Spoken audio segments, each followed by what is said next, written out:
AVP 24 news पर वक्त हो गया है दिन भर की 10 बड़ी खबरों का। हिमाचल प्रदेश में कोविड-19 टीकाकरण के लिए योग्य आबादी को कम से कम एक टीका लगाए जाने के अभियान के पूर्ण होने पर भारत के प्रधानमंत्री ने हिमाचल वासियों से संवाद किया। इस दौरान प्रधानमंत्री ने हिमाचल के लोगों को बधाई देते हुए कहा, हिमाचल ने अपनी क्षमता और भारत के वैज्ञानिकों पर विश्वास किया, इस कारण 100% टीकाकरण की उपलब्धि हासिल हो सकी है। प्रधानमंत्री ने आगे कहा, इस अभियान में हमारी बहनों की विशेष भूमिका रही है।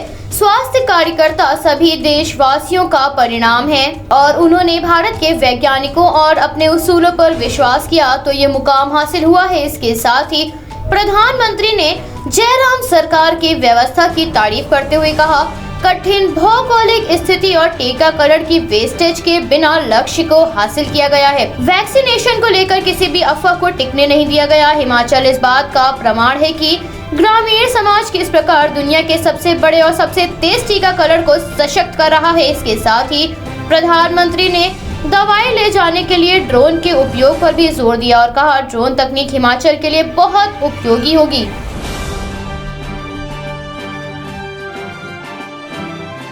उत्तर प्रदेश में डेंगू का कहर बढ़ता जा रहा है। अमरोहा में डेंगू का प्रकोप बढ़ने से जिला अस्पताल में अव्यवस्थाएं सामने आ रही हैं। अस्पतालों में मरीजों की संख्या से बेड की किल्लत सामने आ रही है। बता दें, एक बेड पर 2 मरीजों को भर्ती कराया जा रहा है। हालात ये हैं कि केवल गंभीर मरीजों को ही भर्ती किया जा रहा है। वहीं अब दिल्ली के गाजियाबाद के मदन पंचाल जिले में बुखार, मलेरिया और डेंगू का कहर भी फैलने लगा है, लेकिन निजी अस्पतालों के अलावा निजी चिकित्सक बुखार के मरीजों का विवरण स्वास्थ्य विभाग को उपलब्ध नहीं करा रहे हैं। जिस बीच ही स्वास्थ्य विभाग ने सख्ती दिखाते हुए 50 निजी अस्पतालों के साथ 42 चिकित्सकों को नोटिस जारी किया है।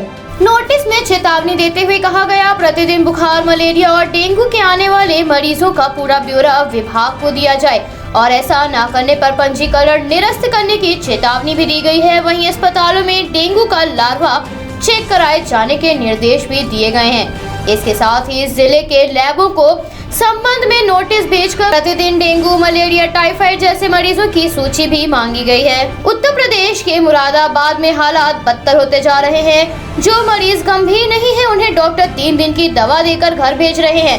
नगर CHC के वरिष्ठ चिकित्सक डॉक्टर इदरीश के अनुसार इस बार वायरल के लक्षण अलग तरह के हैं। जोड़ों में दर्द के साथ बुखार तेजी से बढ़ रहा है, जिसमें पैरासीटामोल की गोली खाने के तुरंत बाद उतर जाता है, लेकिन कुछ समय बाद फिर तेजी से बढ़ जाता है।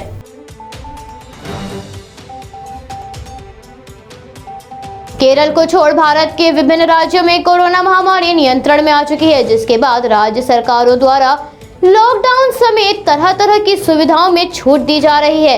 इसके साथ ही स्कूलों को भी दोबारा से खोल दिया गया है। उत्तर प्रदेश, दिल्ली, हरियाणा, महाराष्ट्र, पंजाब जैसे राज्यों में कक्षाओं का संचालन फिर से शुरू हो गया है।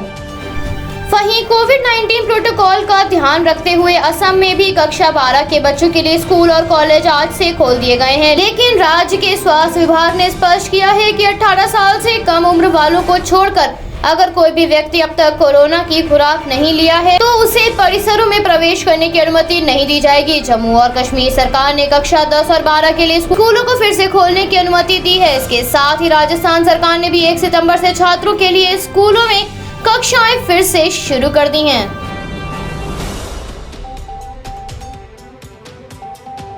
महाराष्ट्र के पूर्व गृह मंत्री अनिल देशमुख के मनी लॉन्ड्रिंग मामले में रोज नया खुलासा हो रहा है। 100 करोड़ की वसूली के आरोप में फंसे देशमुख देश को छोड़कर भागने की फिराक में थे। इसके बाद प्रवर्तन निदेशालय की ओर से उन्हें लुकआउट नोटिस जारी हुआ है ताकि वो भारत से बाहर न जा सकें। मुंबई के पूर्व पुलिस कमिश्नर परमवीर सिंह ने अनिल देशमुख पर 100 करोड़ रुपए की वसूली का आरोप लगाया था, जिसके बाद इस मामले में दिन पर दिन नए खुलासे हो रहे हैं। वहीं उन पर पुलिस अधिकारियों के गलत इस्तेमाल, जबरन वसूली करना और ट्रांसफर पोस्टिंग में दखल देने का भी आरोप है। इस मामले में प्रवर्तन निदेशालय द्वारा जांच जारी है। बता दें, अब तक ईडी द्वारा देशमुख को 5 बार समन भेजा जा चुका है, लेकिन एक बार भी वो हासिल नहीं हुए। वहीं सुप्रीम कोर्ट ने भी उन्हें राहत देने से इनकार कर दिया था, जिसके बाद अब खबर सामने आ रही है कि वो देश छोड़कर भागने की तैयारी कर रहे थे।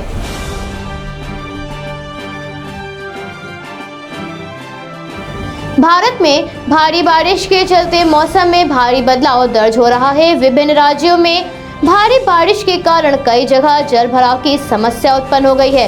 हालात ये हो गए हैं कि असम, महाराष्ट्र सहित यूपी और बिहार में बाढ़ आ गई है। वहीं आज भी दिल्ली एनसीआर में बारिश दर्ज की गई। मॉनसूनी बारिश के चलते देश के अधिकतर हिस्सों में मौसम सुहाना हो गया है, लेकिन बाढ़ अपने साथ कई मुश्किलें भी लेकर आई है। रोज देश के किसी न किसी कोने में भारी बारिश का अलर्ट जारी किया जा रहा है। आज भी देश के अधिकतर हिस्सों में भारी बारिश का अलर्ट जारी किया गया है। दक्षिण पश्चिमी मानसून के एक बार फिर सक्रिय होने पर ज्यादातर राज्यों में भारी बारिश का सिलसिला फिर से शुरू हो सकता है। भारतीय मौसम विज्ञान विभाग ने दक्षिण पश्चिम और उत्तर भारत के कई हिस्सों में आगामी 3 दिनों के लिए बारिश का अलर्ट जारी किया है।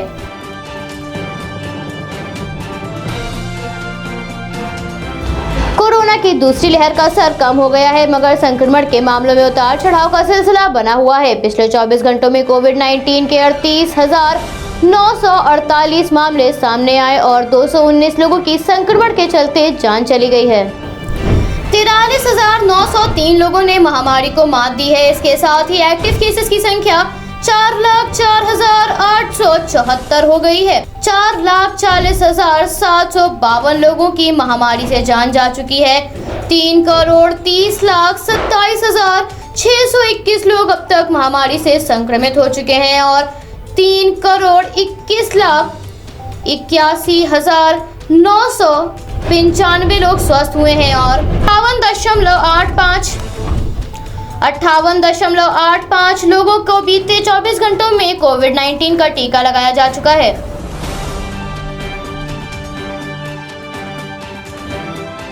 भारत इंग्लैंड के बीच 5 टेस्ट मैच के सीरीज खेली जा रही है, जिसमें भारतीय टीम के वाइस कैप्टन अजिंक्य रहाणे के प्रदर्शन से फैंस लगातार निराश नजर आ रहे हैं। दाएं हाथ के बल्लेबाज अजिंक्य रहाणे इंग्लैंड दौरे पर लॉर्ड्स की एक अर्धशतकीय पारी को छोड़कर अभी तक कोई भी बड़ी पारी नहीं खेल पाए हैं, जिससे टीम के प्रदर्शन पर असर पड़ रहा है।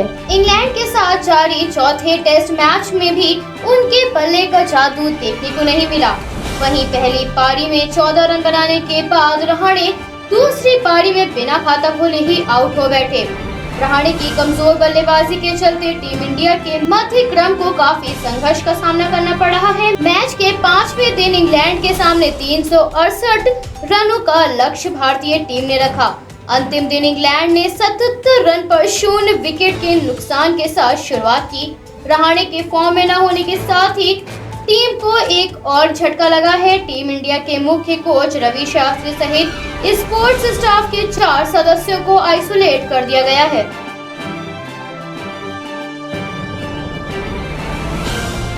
जावेद अख्तर द्वारा आरएसएस और तालिबान की तुलना किए जाने पर शिवसेना ने अपने मुखपत्र सामना में जवाब देते हुए कहा, ये तुलना सही नहीं है। आरएसएस अगर तालिबानी विचारों वाला होता तो 3 तलाक के कानून ना बना होता, लाखों मुस्लिम महिलाओं को आजादी नहीं मिलती।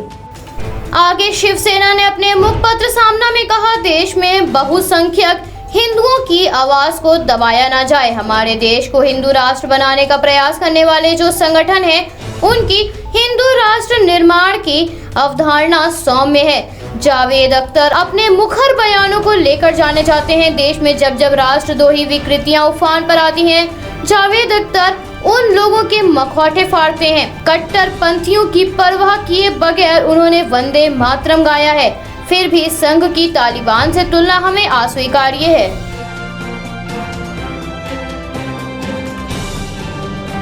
भारत टोक्यो पैरालंपिक में कामयाबी के नए शिखर छूता हुआ नजर आ रहा है। प्रतिदिन भारत नया रिकॉर्ड बनाकर इस वर्ष के पैरालंपिक को ऐतिहासिक बना रहा है। भारत ने इस बार अपना अब तक का सबसे बड़ा दल भेजा है। इस बार देश के 9 विभिन्न खेलों से 54 खिलाड़ियों ने हिस्सा लिया है। 13 दिन चलने वाले इस पैरालंपिक खेलों में भारत ने 5 स्वर्ण पदक समेत कुल 19 पदक जीते हैं। खेलों के इस महाकुंभ में भारत के खिलाड़ी टोक्यो में नई उपलब्धियां और कीर्तिमान स्थापित कर रहे हैं। भारत पदक तालिका में 24वें स्थान पर आ पहुंचा है। ये भारत का किसी भी पैरालंपिक खेलों में अब तक का सबसे बेस्ट रैंक है और बेहतरीन प्रदर्शन के साथ नए रिकॉर्ड बन गए हैं। इस बार भारतीय खिलाड़ी सुमित आंतिल ने भाला फेंक में रिकॉर्ड बनाया, जबकि निशानेबाजी में अवनी लेखरा ने नई बुलंदियों को हासिल किया। भारतीय एथलीट ने 2 पैरालंपिक रिकॉर्ड्स भी अपने नाम किए हैं। बता दें, भारत को इस वर्ष पहली बार पैरा निशानेबाजी में 2 स्वर्ण पदक मिले हैं, जिन्हें अवनी लेखरा और मनीष नरवाल ने जीता है। भारत को पहला टेबल टेनिस में रजत पदक मिला, जो सोनम पटेल ने अपने बेहतरीन प्रदर्शन से भारत को दिलवाया है। तीरंदाजी में भारत ने पहली बार ब्रॉन्ज मेडल पर कब्जा किया, जो हरविंदर सिंह की बदौलत हो सका है। इस बार भारत टोक्यो पैरालंपिक्स में बेहतरीन प्रदर्शन से दुनिया को चौंका रहा है।